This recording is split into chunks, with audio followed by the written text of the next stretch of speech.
اعوذ باللہ من الشیطان الرجیم بسم اللہ الرحمن الرحیم قل یا ایہا الکافرون لا اعبد ما تعبدون ولا انتم عابدون ما اعبد ولا انا عابد ما عبدتم ولا انتم عابدون ما اعبد لکم دینکم ولی دین.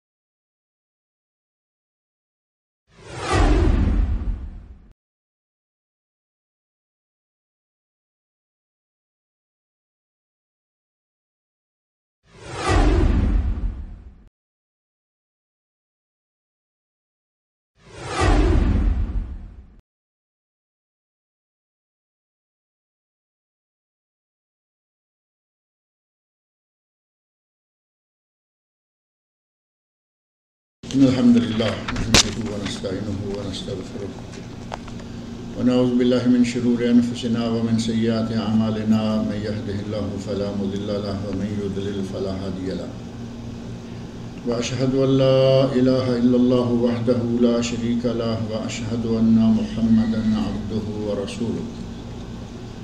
اما بعد فان خير الحديث كتاب الله وخير الهدي هدي محمد صلى الله عليه وسلم وشر الأمور محدثاتها وكل محدثة بدعة وكل بدعة ضلالة وكل ضلالة في النار.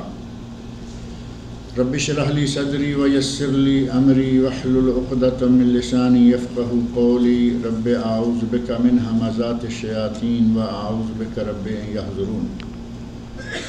أعوذ بالله السميع العليم من الشيطان الرجيم. بسم الله الرحمن الرحيم. قل یا ایہا الکافرون لا اعبد ما تعبدون ولا انتم عابدون ما اعبد ولا انا عابد ما عبدتم ولا انتم عابدون ما اعبد لکم دینکم ولی دین. یہ سورۃ الکافرون ہے اور ہمارے اس کورس میں جو قرآن کریم ہے اور تفسیر ہے اس سلسلہ کی یہ آخری صورت ہے. اس کے بعد یہ کتاب جو ہے وہ انشاءاللہ مکمل ہو جائے گی اور پیچھے ہمارا بچ جائے گا سیرت النبی صلی اللہ علیہ وسلم کا چھوٹا سا ایک کورس. سورۃ الکافرون کا نام پہلی آیت کے اندر ہی موجود ہے. قل یا ایھا الکافرون. اور یہ صورت مکی ہے یا مدنی ہے. یہ چھوٹی چھوٹی صورتیں کئی ایک مرتبہ میں پہلے دوسرے درسوں کے ضمن میں ذکر کر چکا ہوں کہ یہ جتنی بھی چھوٹی صورتیں اور چھوٹی آیات والی صورتیں ہیں یہ زیادہ تر مکی ہیں. اور بعض اہل علم نے کہا کہ یہ صورت مدنی ہے، بعض نے مدنی کا بھی کہا، لیکن اس کے مضمون پر اگر غور کریں تو اندازہ ہو جاتا ہے کہ یہ مکہ والوں کے بارے میں ہی، اصلاً مشرکین مکہ، کفار مکہ کے بارے میں ہی ہے، کیونکہ اللہ رب العزت نے بڑا واضح طور پر فرمایا قل یا ایھا الکافرون. اے میرے نبی ان کافروں سے کہہ دو کہ اے کافرو، قل یا ایھا الکافرون لا اعبد ما تعبدون. میں اس کی عبادت نہیں کرتا جس کی کہ تم عبادت کرتے ہو. تو ظاہر ہے کہ یہ موضوع مکہ مکرمہ میں ہی جچتا ہے. مشرکین مکہ نے نبی صلی اللہ علیہ وسلم کی دعوت کے راستے میں بند باندھنے کے لیے بہت کوششیں کی. اس صورت کے نازل ہونے کا سبب کیا ہے وہ ذہن میں رہے کہ مشرکین مکہ نے جب سے نبی صلی اللہ علیہ وسلم کو نبوت کے اعلان کرتے اور دعوت دیتے سنا تو انہوں نے اپنی بھرپور کوششیں شروع کر دی کہ کسی بھی طرح ہم نے اس دعوت کا راستہ روکنا ہے۔ شروع میں تو جو ان کے سردار لوگ ہیں وہ سمجھے کہ معاملہ آسان ہے، ہو جائے گا، کوئی تھوڑا سا لالچ دیں گے، تو اپنے اندازے سے سوچتے رہے، کچھ لالچ دیں گے، کچھ دھمکی دیں گے، یہ کام ہو جائے گا۔ تو اس سلسلہ میں انہوں نے جو چالیں چلیں، ان چالوں میں سے ایک یہ تھا کہ آدمی مال کا بھوکا ہوتا ہے، مال کا پیار سبھی کو ہوتا ہے، مال بڑے سے بڑا ہو اس کو بھی پیارا ہے، چھوٹے سے چھوٹا ہو اس کو بھی پیارا ہے، مال بوڑھے کو بڑا پیارا ہے، اور بچے کے مال سے پیار کی تو حد ہی کوئی نہیں۔ میں کئی مرتبہ مثال دیتا رہتا ہوں کہ بچے کو نوٹ کا نہیں پتہ کہ یہ 100 کا ہے، 500 کا ہے، 10 کا ہے یا 5 کا ہے، لیکن اس کے ہاتھ میں نوٹ پکڑا کے اسے کہیں کہ دو واپس، وہ واپس نہیں دے گا۔ اسے ہوش نہیں ہے کہ یہ کتنے کا نوٹ ہے، اسے اس کی اہمیت کا بھی پتہ نہیں کہ اس سے کیا کچھ آنے والا، لیکن روپیہ ہے، چھوڑنے کو تیار نہیں ہوگا۔ ایک مرتبہ اس کال میں دے دو، مانگو، نہیں ملے۔ مال سب کو پیار۔ انہوں نے نبی صلی اللہ علیہ وسلم کی خدمت میں ایک وفد کی شکل میں آ کر کہا کہ آپ کو جتنا مال چاہیے ہم آپ کو مالا مال کر دیتے ہیں، یہ کام چھوڑ دو۔ یہ جو تم کہتے ہو کہ لات اچھا نہیں، منات اچھا نہیں، حبل اچھا نہیں، یہ اچھا نہیں، یہ باتیں کرنا اگر بند کر دو تو جتنا پیسہ تم مانگتے ہو ہم دیں۔ نبی صلی اللہ علیہ وسلم کو مال سے کوئی غرض نہیں تھی، آپ تو اپنے رب کی طرف سے ایک ڈیوٹی نبھا رہے تھے۔ یہ چال ان کی کامیاب نہ ہوئی، اب کہنے لگے کہ مال کے بعد جمال کی بھی ایک حیثیت ہوتی ہے، آدمی جمال دیکھ کر بڑے بڑوں کے پاؤں پھسل جاتے ہیں۔ تو انہوں نے سوچا کہ نوجوان آدمی ہے، 40 سال کی جوانی بڑی بھرپور میچور سمجھدار جوانی ہوتی ہے، دیوانگی کا حصہ گزر چکا ہوتا ہے، دیوانگی کا حصہ 20 سے 40 کے درمیان ہے، اس کے بعد آدمی بالکل میچور سمجھدار، سلجھاؤ ٹھہراؤ سارا کچھ آ چکا۔ تو انہوں نے کہا کہ ان کو مال سے نہیں مانے، جمال کا دھوکہ دیتے ہیں، جمال کا جھانسا دیتے ہیں۔ کہا کہ پورے عالم عرب میں جہاں کہیں تمہاری نظر میں کوئی خوبصورت عورت ہو وہ بتاؤ، ہم تیرے نکاح میں دے دیتے ہیں، وہ لا کے تمہیں دے دیتے ہیں۔ جبکہ نبی صلی اللہ علیہ وسلم کو ایسی کوئی طلب نہیں، ایسی کوئی خواہش نہیں، ان کا یہ وار بھی خالی گیا۔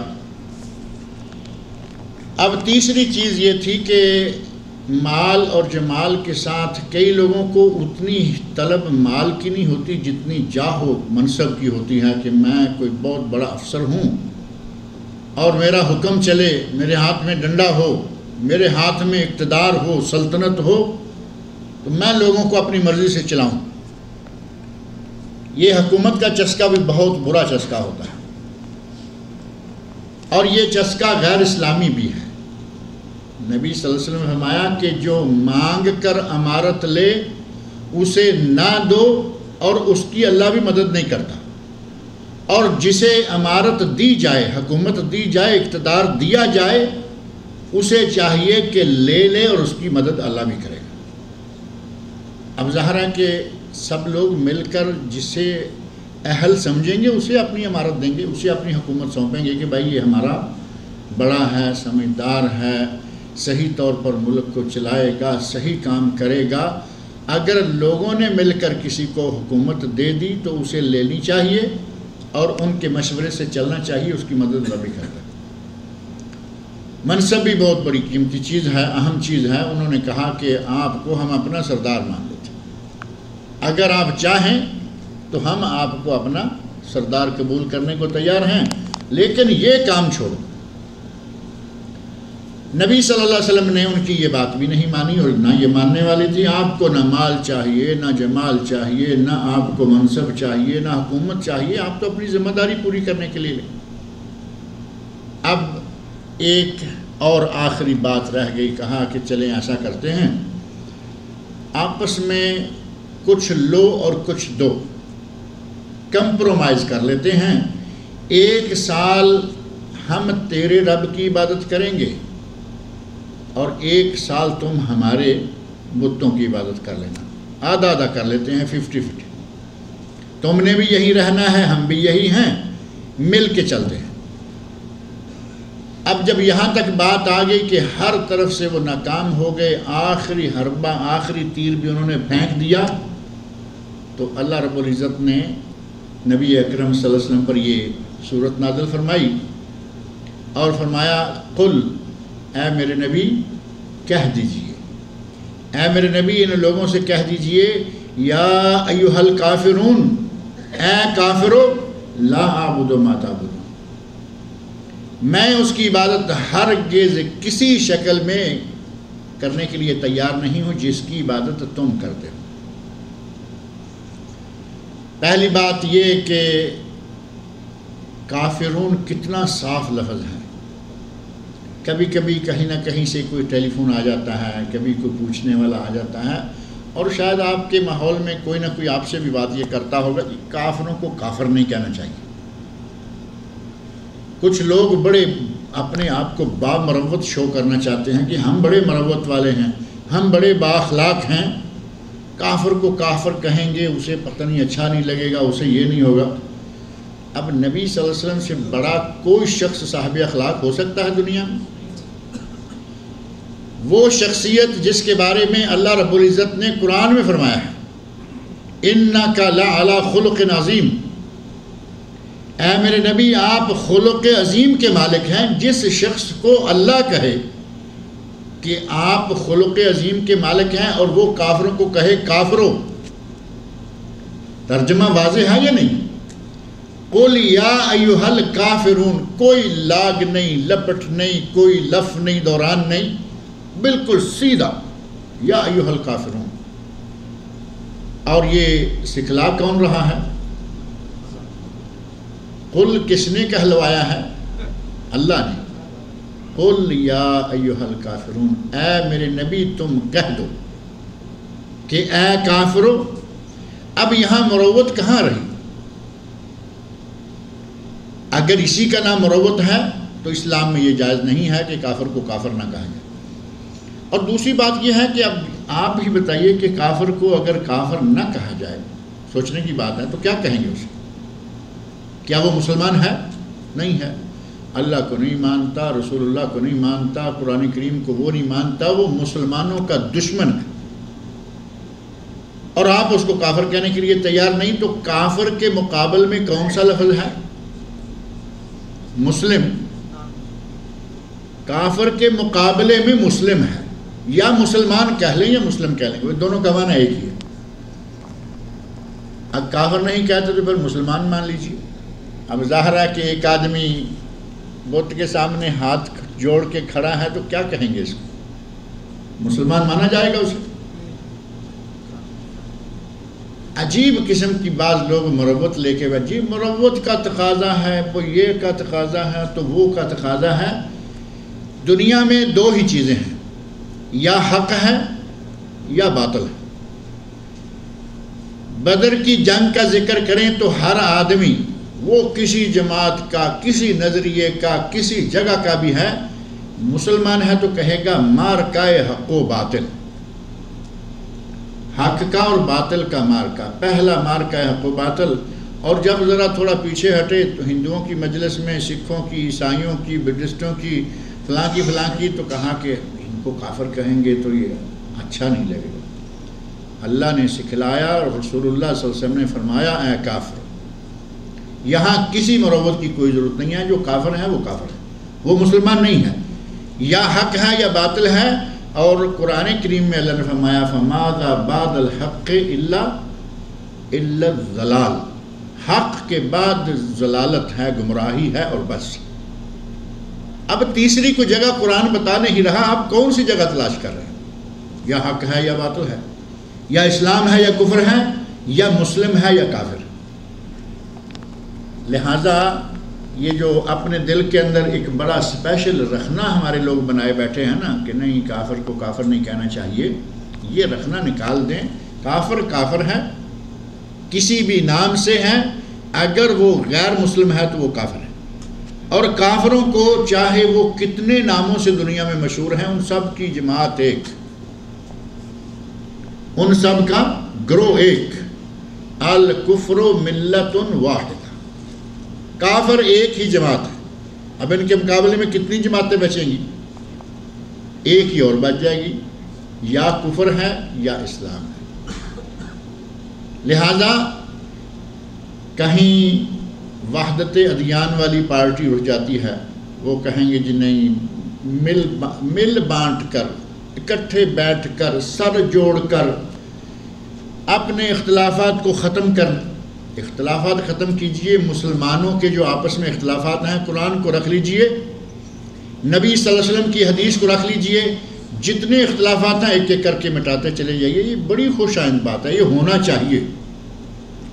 کافر کے ساتھ آپ اختلافات کس طرح ختم کریں گے؟ جب تک وہ اسلام نہیں لاتا, جب تک وہ مسلمان نہیں ہوتا, اس کے ساتھ اختلافات ختم نہیں. کافر تو دور کی بات ہے, ایک پارٹی اپنے آپ کو مسلمان کہلاتی ہے, اور مسلمان ہی نہیں کہلاتی بلکہ اپنے آپ کو مومن کہلواتی ہے. وہ کہتے ہیں ہم مومن ہیں, اہل ایمان. اور آپ کا ہمارا کیا نام رکھا ہوا انہوں نے؟ کہتے ہیں یہ منافق ہیں سارے. کھل کھلا کے کتابوں میں لکھا ہوا یہ سارے منافق. اور ان میں سے بعد اتنے بدتمیز قسم کے لوگ ہیں, انہوں نے یہاں تک کہا کہ نعوذ باللہ یہ جتنے اہل سنت ہیں یہ زانی بدکار عورتوں کی اولاد ہیں, جن کے لیے ہمارے دل میں کبھی کبھی پتہ نہیں کون سی محبت اٹکیلیاں نہیں لگتی ہیں کہ نہیں اکٹھے بیٹھنا چاہیے, سر جوڑ کے بیٹھنا چاہیے. ایک ظالم ام المومنین عائشہ رضی اللہ عنہا کو گالیاں دے اور آپ اس کے ساتھ بیٹھ کے بریانیاں کھائیں, لڈو, اور کس طرح آدمی گوارا کرے گا؟ یہ وحدت ادیان نہیں ہے, یہ مداہنت بھی نہیں ہے, یہ منافقت ہے. مداہنت میں بھی آدمی اتنی حد تک نہیں گرتا کہ ایک نبی صلی اللہ علیہ وسلم کی بیویوں کو گالیاں دے, نبی کے دوستوں کو گالیاں دے, نبی کے پیاروں کو گالیاں دے, اور دوسرا جو ہے اسی کے ساتھ بیٹھ کے چائے پانی یہ اور وہ کر رہا ہو, اور پھر یہ بھی چاہے کہ نہیں ہمیں مل کے ہی چلنا چاہیے. ایسے لوگوں کے ساتھ مل کر چلنے کا کوئی سوال نہیں ہے. اللہ رب العزت نے دو ہی جماعتیں بنائی ہیں, یا حق ہے یا باطل ہے, یا اسلام ہے یا کفر ہے. دو قومی نظریہ اسی کو کہا جاتا ہے نا. دو قومی نظریہ, ایک طرف مسلمانوں کی جماعت ہے, وہ چاہے کتنے ناموں سے ہے, حنفی, شافی, مالکی, حنبلی, اہل سنت, اہل حدیث, اور دوسری طرف عیسائی, یہودی, سکھ, ہندو, بدھسٹ, جین مت, فلاں مت اور بدھ مت. کتنے مت ہیں؟ وہ سارے ایک جماعت اور یہ سارے ایک جماعت. دو قومی نظریہ یہی ہوتا ہے. اللہ رب العزت نے اس قسم کی کوئی لاگ لپٹ, اس قسم کی کوئی رو رعایت نہیں رکھی. کافر کو کافر کہیں, اور یہ پھر کوئی گالی بھی نہیں ہے, یہ کوئی گالی بھی نہیں ہے. ایک آدمی اللہ کو نہیں مانتا, قرآن کو نہیں مانتا, کافر کا معنی اصل میں کیا ہے؟ انکار کرنے والا. وہ انکار کرتے ہیں یا نہیں؟ اسلام کا انکار کرتے ہیں, قرآن کا انکار کرتے ہیں, نبی کا انکار کرتے ہیں. کیا وہ ان بلیور کہتے ہیں؟ جن کا بلیو نہیں, جن کا ایمان نہیں ہے وہ کافر ہیں. اب کسی کو یہ کہا جائے کہ بھائی مسلمانوں کے یہ عقائد ہیں, وہ کہتا ہے میں نہیں مانتا, عربی میں اس کو کافر کہتے ہیں. اس میں اتنا جرم والی کون سی بات ہے؟ لہذا یہ پہلی بات ذہن میں رکھیں کہ اسلام میں اس قسم کی چیز کو مروت کے نام سے قبول نہیں کیا گیا, بلکہ یہ اسلام سے بے مروتی ہوگی. یہ اسلام سے بے مروتی ہوگی کہ اللہ تو اپنے نبی کو سکھلائے کہ ان سے کہہ دو اے کافرو, اور ہم چھپتے رہیں کہ نہیں جی ہم تو کافر نہیں کہیں گے, یہ تو پتہ نہیں اخلاق سے گری ہوئی بات ہوگی, یہ ہوگا. قطعاً ایسا نہیں. جو اعلیٰ خلق عظیم ہے وہ نبی کہہ رہا ہے یا ایھا الکافرون لا اعبد ما تعبد. اللہ رب العزت نے یہ صورت نبی اکرم صلی اللہ علیہ وسلم کے پائے استقلال کو مزید مضبوط کرنے کے لیے نازل فرمائی. آپ پہلے ہی کوئی ان کا ایسا مثبت جواب نہیں دے رہے کہ چلو ٹھیک ہے مال دولت یہ اور وہ، اور اللہ نے مزید یہ صورت نازل کر کے مزید مضبوط کر دیا. اور نبی اکرم صلی اللہ علیہ وسلم فرمایا کہ میں ان چیزوں کی عبادت کرنے کے لیے تیار نہیں ہوں جن کی عبادت تم کر رہے ہو. اور یہ مضمون جو ہے قرآن کریم کے کئی مقامات پر آیا، ان سب کا تذکرہ کریں گے تو بات لمبی ہو جائے گی. سورہ زمر کی آیت 64 خاص طور پر اس سلسلہ میں ہے. قُلْ أَفَغَيْرَ اللَّهِ تَأْمُرُونِّي أَعْبُدُ أَيُّهَا الْجَاهِلُونَ. قرآن کہہ رہا ہے کہ اے میرے نبی ان لوگوں سے کہہ دو کہ اے جاہلو تم مجھے اس کا حکم دیتے ہو کہ میں اللہ کو چھوڑ کر ان چیزوں کی عبادت کروں. گویا کہ نبی اکرم صلی اللہ علیہ وسلم نے واضح طور پر یہ بات فرما دی کہ میں کسی بھی صورت میں، کسی بھی لالچ میں، کسی بھی حالت میں ان چیزوں کی عبادت کرنے کے لیے تیار نہیں ہوں جن کی عبادت تم کر رہے ہو. لہذا یہ جو اتحاد کی آوازیں اٹھتی ہیں نا کہ عیسائی اور مسلمان اکٹھے بیٹھیں، یہودی اور مسلمان اکٹھے بیٹھیں. مصر کے قریب یہودیت کا کافی زور ہے، پڑوس میں ہیں یہودی. وہاں کے علماء، اب ان کو علماء کہیں گے پتہ نہیں کیا کہیں گے، وہ اس کوشش میں رہتے ہیں کہ عیسائی یہودی اکٹھے رہیں. وہاں عیسائی بھی بہت ہیں، یہودی بھی بہت ہیں. مسلمان یہودی اکٹھے رہیں، عیسائی یہودی اکٹھے رہیں، فلاں یہودی اکٹھے رہیں. اور کبھی کبھی ہمارے علاقوں سے آواز اٹھنا شروع ہو جاتی ہے کہ شیعہ سنی بھائی بھائی. اب آپ بتائیے کہ کس قسم کا بھائی لے کے آپ ساتھ چلیں گے؟ نبی صلی اللہ علیہ وسلم سے پوچھا گیا کہ یا رسول اللہ آپ کو دنیا میں سب سے پیارا کون ہے؟ تو فرمایا عائشہ. اور یہ گالیاں دیتے عائشہ رضی اللہ عنہا. فرمایا مردوں میں سے؟ تو فرمایا ابوہا، عائشہ کا باپ ابو بکر صدیق رضی اللہ تعالیٰ عنہ یہ گالیاں دیتے ہیں. عمر فاروق رضی اللہ عنہ فرمایا یا ابن الخطاب، اے خطاب کے بیٹے کیا بات ہے، جس راستے سے تم گزر رہے ہو سامنے کبھی شیطان بھی آئے تو تمہیں دیکھ کے بھاگ جاتا ہے. اتنی عظیم شخصیات جن کی نبی اکرم صلی اللہ علیہ وسلم ان الفاظ میں تعریف فرمائیں، اور ہمارا آدمی کہے کہ ان کے ساتھ مل کر، ان کے ساتھ سر جوڑ کے بیٹھنا چاہیے. کیسے ایسے آدمی کا سر پھوڑنا چاہیے، ان کے ساتھ سر جوڑنا چاہیے. ایک ابھی حال ہی میں قریب ہی اتفاق ایسی بات ہے کہ بعض باتیں آہستہ آہستہ سامنے آتی جاتی ہیں. حال ہی میں کسی شیعہ نے کہا کہ ہم حرم مکی میں اس راستے سے داخل نہیں ہوتے جس راستے کا نام باب عمر ہے. باب عمر ہے نا ایک، کہتا ہے کہ ہم اس راستے سے مکہ میں حرم میں بھی داخل نہیں ہوتے جس دروازے کا نام باب عمر ہے. تو سنی نے جس نے سنا، اہل علم نے کہا اللہ کی رحمتیں ہوں تم پر اے عمر، یہ زندہ بھی تم سے ڈرتے تھے، یہ مردے سے بھی ڈرتے ہیں. تم زندہ تھے تب بھی تم سے ڈرتے تھے، اور تم فوت ہو چکے ہو تب بھی تم سے ڈرتے ہیں. اور کون ڈرتا ہے؟ یہ حدیث میں نے ابھی سنائی ہے. شیطان، اے عمر شیطان تم سے ڈر کے بھاگ جاتا. کہتے ہیں کہ اللہ کی رحمتیں ہوں اے عمر کہ تم سے زندگی میں بھی یہ شیاطین ڈرتے تھے، تیرے مر جانے کے بعد بھی شیطان تم سے ڈرتے ہیں، اس راستے کی طرف ہی نہیں جاتے. اور ہم کتنے ان کو پیار اور محبت کے ساتھ اپنے پاس بٹھانے کے چکر میں رہتے ہیں. اللہ رب العزت ہمارے ایسے جعلی رواداریاں بنانے والے لوگوں کو ہدایت عطا فرمائے. قرآن کے الفاظ بڑے واضح ہیں. قل یا ایھا الکافرون، اے کافرو لا اعبد ما تعبدون، میں اس کی عبادت کرنے کے لیے تیار نہیں ہوں جس کی تم عبادت کرتے ہو.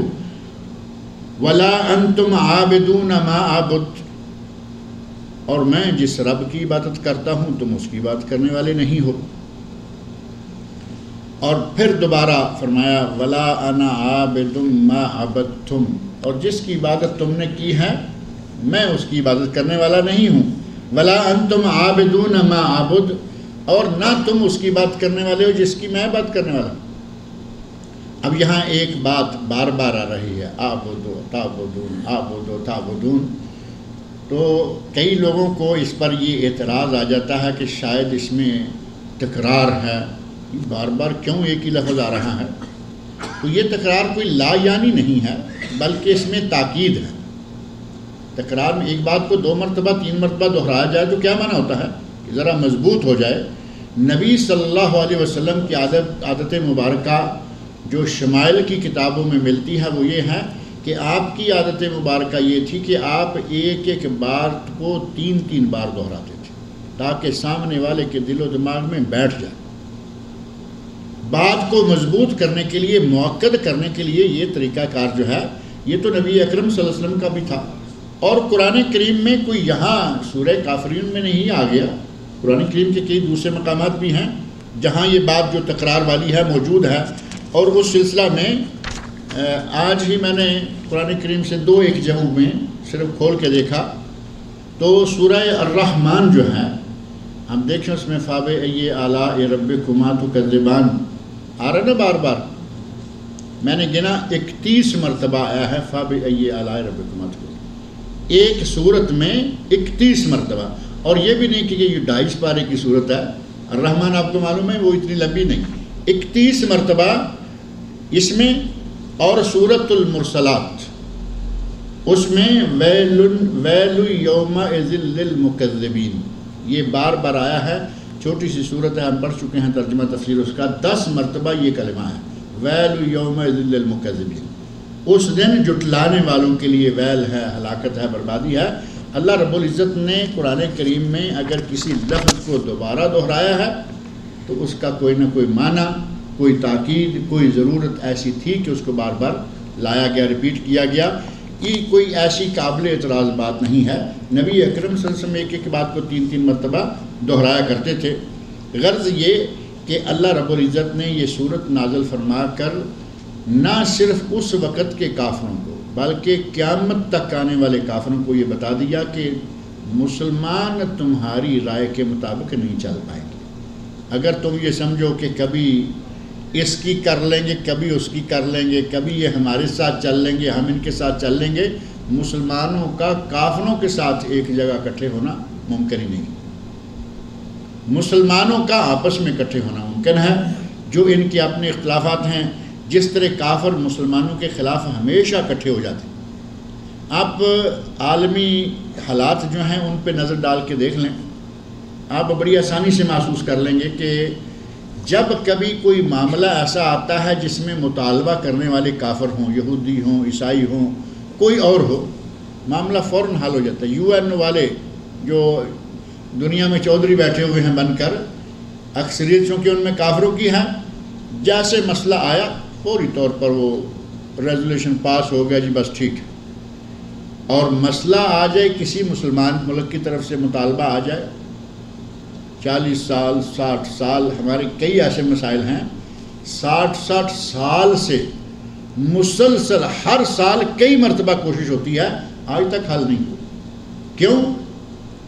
کیونکہ وہ ایک مٹھ ہیں، وہ کافر ہیں، ملہ واحدہ بنے ہوئے ہیں، یکجا ہوتے ہیں، وہ اپنی بات میں اتفاق کر لیتے ہیں۔ مسلمانوں کو یہ توفیق نہیں ہوئی۔ بلکہ ایک جملہ یہاں کبھی کبھی سمجھدار لوگ کہتے ہیں کہ اب عرب کتنے ملک ہیں؟ سعودی عرب، یہ 6 ملک تو GCC ہیں، جبکہ عرب 20 ہیں۔ عرب ملکوں میں تو دوسرے عرب ملک بھی شامل ہیں نا۔ ان سارے ملکوں نے اگر صرف عرب ملک، دوسرے غیر اسلامی ملک بھی بہت ہیں، مجموعی طور پر تو ابھی 60-70 مسلمان کے ملک ہو گئے نا، اگر صرف عرب ملک اکٹھے ہو جائیں تو اتنی بڑی طاقت بن جائے کہ یہ کوئی بھی بات منوا سکے۔ لیکن اتفق العرب علی اللہ یتفقوا، یہ جملہ ہے جو میں بتانا چاہ رہا ہوں، یہ عرب لوگوں کا، آپس میں سمجھدار لوگوں کا طے شدہ ایک فارمولہ بن چکا ہے کہ عربوں نے اس بات میں اتفاق کر لیا ہے کہ یہ متفق نہیں ہوں گے۔ جملہ سمجھ رہے ہیں نا؟ عربوں نے اس بات پر اتفاق کر لیا ہے کہ یہ آپس میں اتفاق نہیں کریں۔ یعنی یہ 20-25 ملک ہیں، ان کا آپس میں اختلاف نہیں۔ نتیجہ کیا ہے؟ وہ جب چاہتے ہیں، جس ملک کو چاہتے ہیں رونتے چلے جاتے ہیں، وہ عرب ہو، عجم ہو، مسلمانوں کا ہونا کافی، ان کے لیے کسی مسلمان پہ چڑھ دوڑنا کوئی مشکل نہیں رہا۔ بہرحال اللہ رب العزت نے اس بظاہر چھوٹی سی صورت کے اندر ہمیں بہت ساری باتیں بتائی ہیں۔ ایک یہ کہ کافر کافر ہی ہے، اس سے ادھر ادھر کوئی نیا لفظ اس کے لیے تلاش کرنا، اس کے لیے کوئی عزت و احترام کے معیار بنانا، جو مسلمان نہیں ہے وہ کچھ بھی نہیں۔ ان العزت للہ ولرسولہ وللمؤمنین، عزت اللہ کے لیے، اللہ کے رسول کے لیے اور اہل ایمان کے لیے۔ تو اس کا معنی یہ ہوا کہ کافر کی اللہ کے نزدیک کوئی عزت نہیں ہے، اور ہم اس کو کون سی عزت دینا چاہتے ہیں؟ نبی صلی اللہ علیہ وسلم نے فرمایا کہ کافر کو سلام کرنے میں پہل نہ کرو۔ آپ نبی صلی اللہ علیہ وسلم کے بتائے ہوئے اصول دیکھیں، کافر کو سلام کرنے میں پہل نہ کرو، اگر وہ سلام کہے تو وعلیکم، صرف اتنا کہو، اسے وعلیکم السلام ورحمۃ اللہ وبرکاتہ نہ کہو۔ کئی لوگ بڑے زور شور سے پورا 30 نیکیاں لینے کے چکر میں گناہ کما رہے ہوتے ہیں۔ پتہ ہے کہ وعلیکم السلام ورحمۃ اللہ وبرکاتہ کہیں گے تو 30 نیکیاں ملیں گی، سامنا کافر ہے، اس نے تو السلام علیکم کہا۔ آپ سنبھل جائیے، آپ کے نبی نے آپ کے لیے کیا حکم دیا ہے، وعلیکم اور بس۔ ہمارا بھائی آگے تک 30 نیکیوں کے چکر میں نبی صلی اللہ علیہ وسلم کی خلاف ورزی کرے گا تو ثواب ہوگا، الٹا گناہ ہوگا۔ نبی صلی اللہ علیہ وسلم فرمایا کہ کافر سلام کرے تو وعلیکم کہو، تم سلام کرنے میں پہل نہ کرو۔ کافر ایک راستے سے آ رہا ہے، بہتر طریقے سے اسے مجبور کر دو کہ وہ تمہیں راستہ دے، تم اس کو راستہ نہ دو۔ اسلام کی عزت یہ ہے، اسے مجبور کرو کہ وہ، اگر مثال کے طور پر بعض دفعہ ایسا نہیں کہ راستہ ایسا ہے کہ ایک کو ذرا نیچے اترنا پڑتا ہے، مسلمان کو حکم ہے کہ وہ نیچے نہ اترے، لیکن یہ کہ سامنے جا کے کہے تم نیچے اترو، اسلام اس طرح کی غیر اخلاقی حرکتوں کی بھی اجازت دیتا ہے۔ بہتر انداز اختیار کرو کہ وہ اتر جائے، کیونکہ الاسلام یعلو ولا یعلی علیہ، اسلام بلند ہے، اسلام ہر چیز پر بالا ہے، اس پر کوئی چیز بالا نہیں ہو سکتی۔ ہم جب چاہتے ہیں جس کو چاہتے ہیں اٹھا لیتے ہیں۔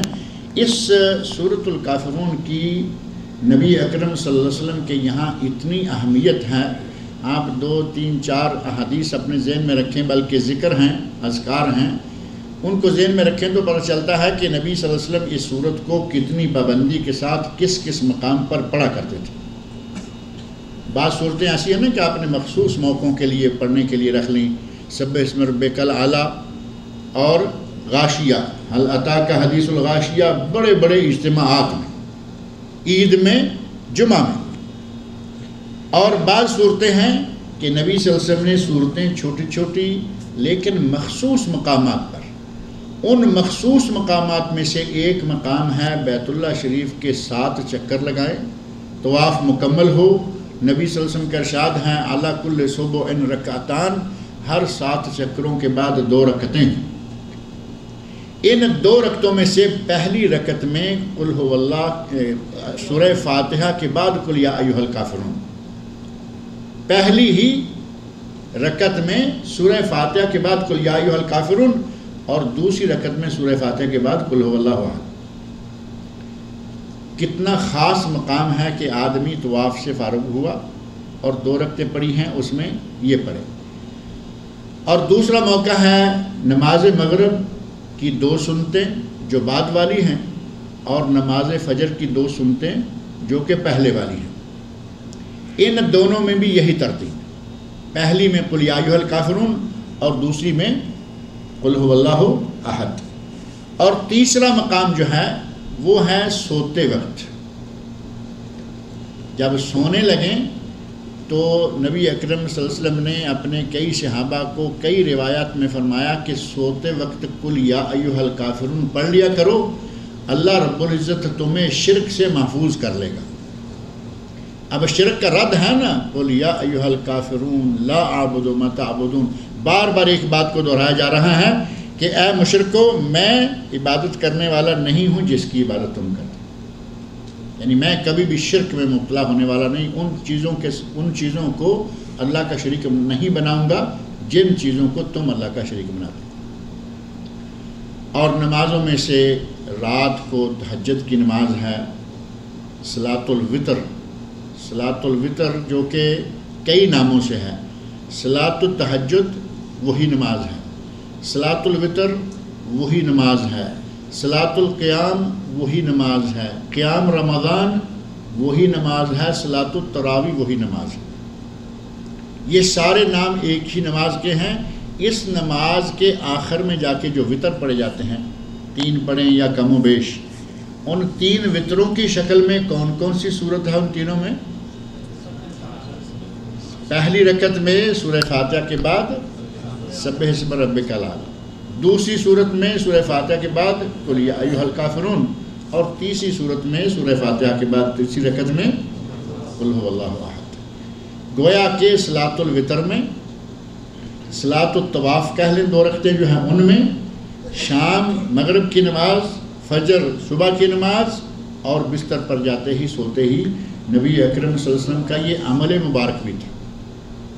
اور بستر پر اور دعائیں بھی ہیں، اور خاص طور پر قرآن کریم کی دوسری 3 صورتیں بھی ہیں۔ گویا کہ جو چاروں کل کے نام سے 4 صورتیں ہیں، یہ بستر پہ پڑھ کے سونا چاہیے، اور قل یا ایھا الکافرون اور دوسری جو 3 صورتیں ہیں ان کو 3 مرتبہ پڑھنے کا حکم، 3 مرتبہ قل ھو اللہ احد، قل اعوذ برب الفلق، قل اعوذ برب الناس، 1 مرتبہ پڑھے، ایسے اپنے ہاتھوں میں پھونک مارے، اپنا چہرہ، سر، جسم کا سامنے کا سارا حصہ، اس سارے کو جہاں جہاں تک جسم پر ہاتھ پہنچ سکتا ہے، اور اس کے بعد پیچھے کا حصہ، پشت کا، ٹانگوں کے پیچھے کا حصہ، سارے حصے پر اچھی طرح سے اپنے اس پھونک مارے ہوئے ہاتھوں کو مل دیں۔ 1 مرتبہ کریں، پھر دوسری مرتبہ کریں، پھر تیسری مرتبہ۔ ہمارے یہاں ایک شکایت رہتی ہے، کہتے ہیں جی رات کو سوتے میں ڈر جاتے ہیں، شیطان آتا ہے، وہ آ کے اپنی کارروائی کرتا ہے، کسی کے پیچھے کتا لگا دیا، کوئی کہیں ڈوب رہا ہے، کوئی کہیں کچھ ہو رہا ہے۔ آپ آزمائیے، نبی اکرم صلی اللہ علیہ وسلم کے جتنے دنیا میں دشمن تھے اتنے ہمارے ہو ہی نہیں سکتے، ہمارے اتنے دشمن کہاں ہوں گے؟ نبی صلی اللہ علیہ وسلم کو نبوت کا اعلان کرتے ہی قتل کی دھمکیاں، پھر قتل کی چالیں اور قتل کی سازشیں، بار بار موقع بموقع کوئی کسی طرح قتل کرنا چاہتا ہے، کوئی زہر دے کے قتل کرنا چاہتا ہے، کوئی جادو کر کے کرنا چاہتا ہے، اتنی کوششیں کی گئیں، اور نبی اکرم صلی اللہ علیہ وسلم دفاع کرنے کے لیے کیا کرتے تھے؟ آپ کے پاس کوئی باڈی گارڈ نہیں ہوتا تھا، کوئی باڈی گارڈ نہیں۔ باڈی گارڈ آپ نے قرآن کریم سے ہی لیے۔ سورہ بقرہ کی آیت نمبر 255 آیت الکرسی، اس کا آپ ذکر کیا کرتے تھے، پڑھا کرتے تھے، جو کہ انسان کے لیے ایک بہترین باڈی گارڈ ہے۔ آیت الکرسی ذات کے لیے باڈی گارڈ ہے، پورے گھر کے لیے بھی باڈی گارڈ ہے۔ آپ نے فرمایا جو آدمی آیت الکرسی پڑھ کے رات کو سوتا ہے اس کے گھر میں چوری نہیں ہوگی۔ کتنا فائدہ ہو گیا؟ باڈی گارڈ بھی موجود ہے اور تنخواہ بھی نہیں دینی پڑے گی، فری میں، خدائی خدمت گزار سارے۔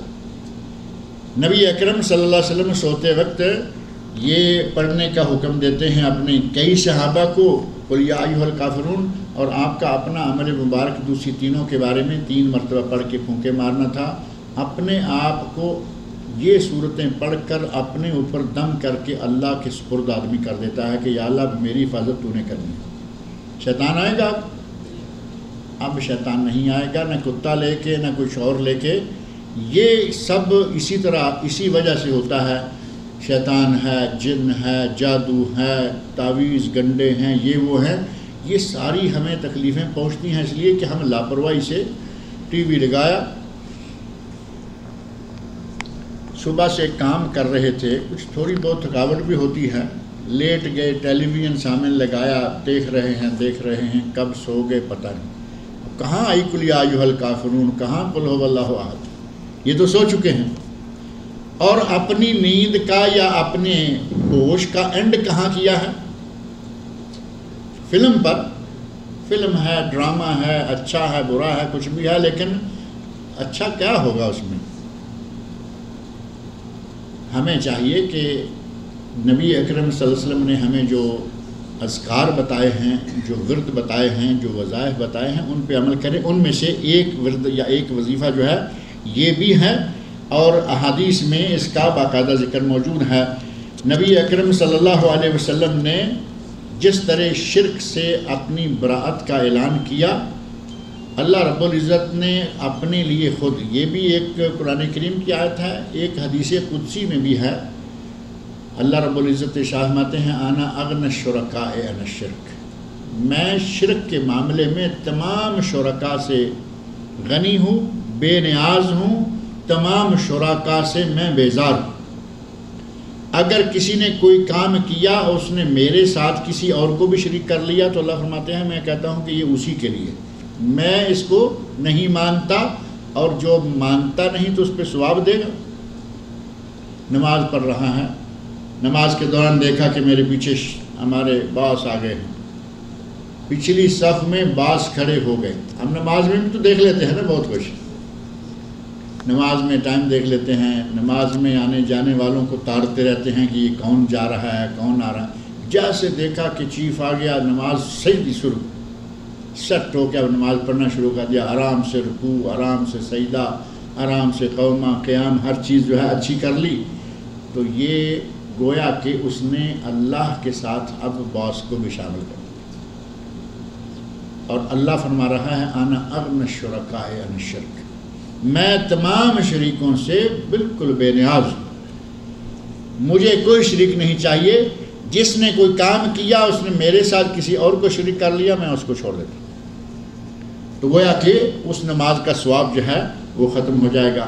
بعض لوگوں نے یہاں یہ اعتراض کیا ہے کہ یہ قل یا ایھا الکافرون جو ہے لا اعبد ما تعبدون، یہاں جو لفظ ما ہے، ما تعبدون آگے ہے ولا انتم عابدون ما اعبد، پہلا تو ما تعبدون ٹھیک تھا کہ تم جن بتوں کی، بے جانوں کی، پتھروں کی، درختوں کی، حجروں کی پوجا کرتے ہو، میں اس کی پوجا کرنے والا نہیں ہوں۔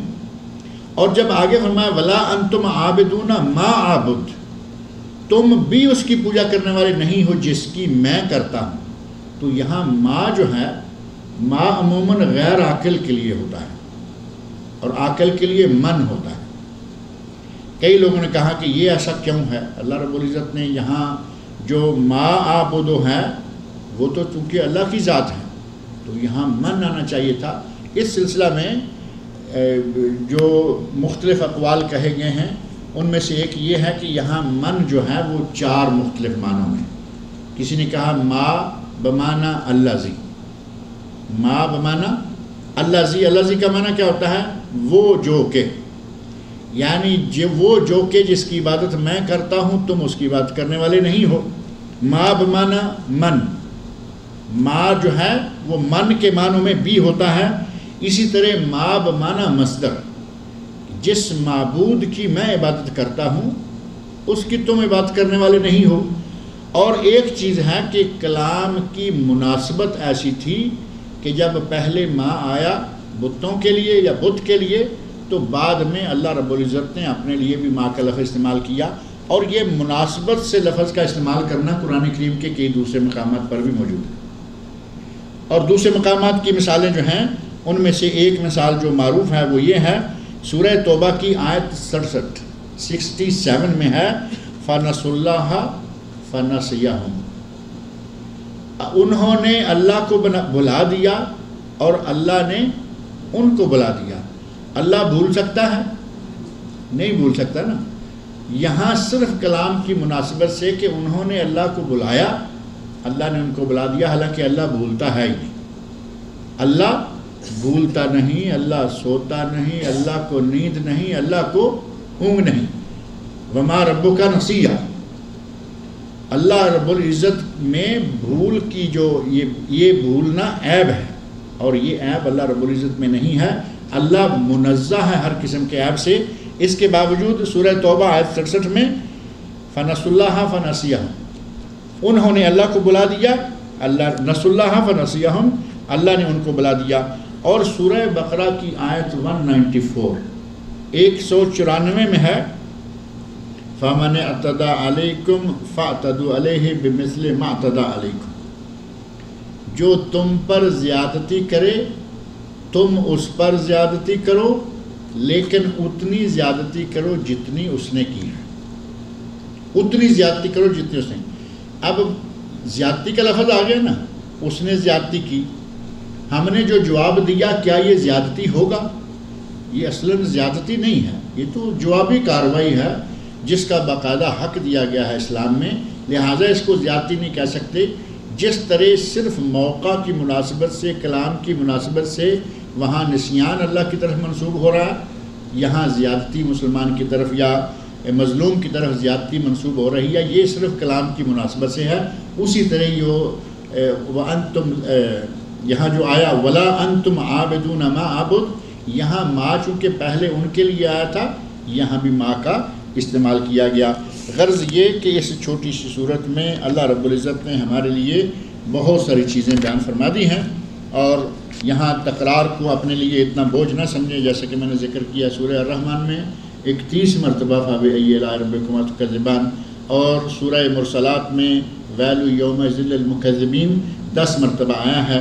اللہ رب العزت سے میری دعا ہے کہ وہ ہمیں اس صورت کو پڑھنے، سمجھنے اور پورے قرآن کو پڑھنے، سمجھنے، اس پر عمل کرنے کی توفیق عطا فرمائے۔ ایک حدیث ہے جو کہ سنن ترمذی میں ہے، اور علامہ محمد ناصر الدین البانی رحمۃ اللہ علیہ نے اس حدیث کو حسن درجے کی قرار دیا ہے۔ اس حدیث میں اس سورت کی ایک خاص فضیلت یہ بھی آئی ہے کہ یہ سورت قرآن کریم کے 1/4 کے برابر ہے۔ قل هو اللہ کے بارے میں تو بہت مشہور ہے نا، تعدل انها تعدل ثلث القرآن، کہ سورہ اخلاص یا قل هو اللہ 1/3 قرآن کے 3 حصے کیے جائیں تو صرف قل هو اللہ 1/3 کے برابر ہے۔ اور اس کی وجہ بھی اس کی تفسیر کے ضمن میں ذکر کی جا چکی ہے کہ چونکہ وہ سورت جو ہے وہ توحید، پوری کی پوری سورت ہی توحید ہے، اور قرآن کریم کے 3 مضمون ہیں، توحید ہے، تاریخ ہے، اور معاملات، یہ جو ہماری عبادات ہیں، عبادات یعنی جو فقہ یا فقہی مسائل ہیں عبادات ہیں، یا واقعات ہیں، تاریخ ہے، یا اللہ کی توحید ہے۔ 3 مضمونوں میں سے ایک مضمون اس سورت کے اندر موجود ہے، لہذا 1/3 قرآن کا 10 سپارے کے برابر ثواب اس کا، اور 7.5 سپارے کے برابر 7.5 ہی بنے گا نا، 4تھا حصہ اس سورہ قل یا ایھا الکافرون کا، اور اذا زلزلت الارض زلزالہا، اس سورہ زلزال کا ثواب جو ہے وہ نصف قرآن کے برابر، گویا کہ وہ ان سے بھی زیادہ اجر والی اور ثواب والی ہے۔ لہذا ہمیشہ قل هو اللہ پہ ہی نہ بیٹھے رہیں، کبھی قل یا ایھا الکافرون پڑھ لیا، کبھی اذا زلزلہ پڑھ لیا، کبھی لإلاف قریش پڑھ لیا، کبھی تبت یدا ابی لہب وتب پڑھ لیا۔ قرآن کریم کے آخری حصے کی بار صورت کوشش کر کے صورتیں یاد کرنی چاہیے۔ اللہ رب العزت مجھے بھی توفیق عطا فرمائے، آپ کو بھی توفیق عطا فرمائے کہ ہم قرآن یاد بھی کریں، قرآن کو پڑھیں بھی، اس کی ترجمہ و تفسیر بھی دیکھیں، اور اس کے مسائل و احکام پر بھی عمل کریں۔ اور کچھ لوگ بیمار ہیں، بلکہ آج کل ایک صاحب یہاں تعلیمی ہسپتال جو ہے کنگ فہد ٹیچنگ ہاسپٹل، اس میں فوت ہو گئے ہیں۔ اورے ارا، یہ ریاض جاتے ہوئے کوئی 120 کلومیٹر پہ جا کے اورے ارا نام کا ایک بورڈ آتا ہے، وہاں ایک عالم دین تھے شیخ عبدالحمید رحمانی رحمۃ اللہ علیہ، وہ کل فوت ہو گئے ہیں۔ ان کے لیے دعا کریں کہ اللہ رب العزت ان کی مغفرت فرمائے، اللہ تعالیٰ ان کی بشری کوتاہیوں کو معاف کرے، اللہ تعالیٰ ان کو جنت الفردوس میں اعلیٰ مقام عطا فرمائے۔ بڑے موحد عالم دین تھے، عرصہ دراز سے مسجد کی، مقتدیوں کی اور اہل دین کی خدمت کر رہے تھے، امام تھے وہاں۔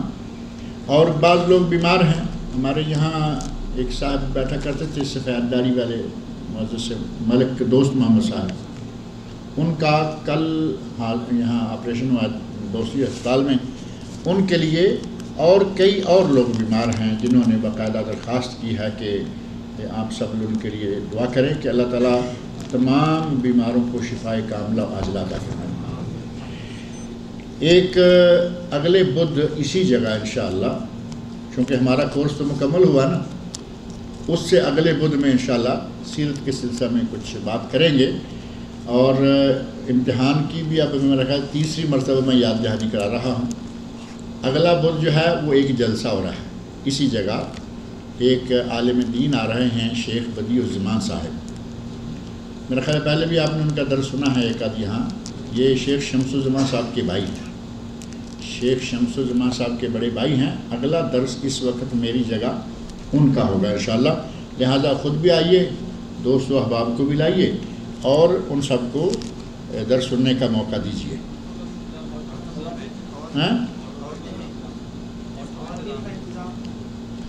میرا خیال ہے اگلی مرتبہ تو کر لیں سارا انتظام تاکہ آئندہ مستقل ہی ہو جائے مسجد میں۔ ہاں وہی، اچھا درسی مسجد میں ہوگا، یہ یہاں نہیں ہوگا، اور بھی اچھی بات ہے۔ یعنی عشاء کی نماز کے بعد 8:30 بجے والا نہیں، ہمارا تو 8:30 پونے 9 ہوتا ہے نا، مسجد میں جیسے عام درس ہوتا ہے تو وہاں خواتین کے لیے پہلے سے آلریڈی انتظام ہے، اور یہاں کا بھی اب کر ہی لیں تو اچھا ہے۔ یہاں کے لیے عورتوں کا انتظام مسجد کے اوپر کے حصے میں اگلے ہفتے کے دوران کر لیں۔ اور یہ کچھ ڈیویڈیز ہیں دو، ایک ہے شراب اور منشیات کے بارے میں اور دوسری ہے حقوق الزوجین کے بارے میں۔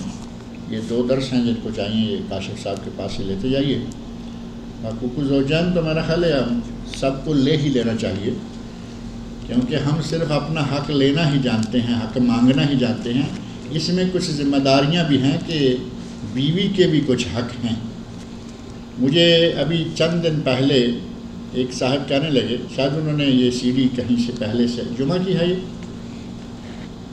کہیں سے حاصل کر لی تھی، مجھے کہتے ہیں کہ اب محسوس نہ کرنا، کچھ باتیں ادھر ادھر سے آتی ہیں سننی چاہیے۔ میں نے کہا کوئی بات نہیں، بتائیے۔